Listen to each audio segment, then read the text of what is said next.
আজকে আমার জল বাগানে পাশাপাশি দুইখানা ফুল একসঙ্গে ফুটেছে।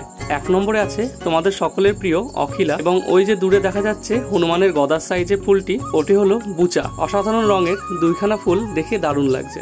বুচাটা এই বছর আমি দ্বিতীয়বার রিপোর্ট করে বসিয়েছি, সেই গাছের এটি প্রথম ফুল। আর এই যে অখিলা, সেই মার্চ মাসে বসিয়েছি, তারপর থেকে একটা দুটো করে ফুল দিয়েই চলেছে। আমার এই বুচাটা প্রথম ফুল হলেও এত লম্বা আর এত বড় হয়েছে, ছবি তোলাটাও যেন খুব কষ্টসাধ্য হয়ে উঠছে। অনেকেই এই বছর আমার কাছ থেকে বুচার টিউবার নিয়েছিল, তাদের বাড়িতেও দারুণ ফুল দিচ্ছে। একটা কথা বলে রাখি, এই যে অখিলা, এটি হলো তোমাদের দিদি ভাইয়ের সবচেয়ে প্রিয় ভ্যারাইটির পদ্ম। সেই পদ্মটি ফুটলেই ছাদে দেখতে আসে। এই বছরের শুরুতে ভেবেছিলাম বুচা হয়তো করব না, ফেলে দেবো। আগের বছর গোবর সার দিয়ে মাটি করেছিলাম, ভালো ফুল পাইনি তাই। কিন্তু এই বছরের খোল মাটিতে যা ফুল পেলাম, বর্তমানে আমার সবচেয়ে পছন্দের আইডিগুলোর মধ্যে একটি বুচা। প্রচুর ফুল দিতে সক্ষম এবং ফুলের সাইজ ও রং দেখার মতন হয়। তোমাদের কার কার বাগানে এই ফুলটি আছে এবং তোমাদের এই ফুলটি কেমন লাগে কমেন্টে জানাতে ভুলবে না। ধন্যবাদ।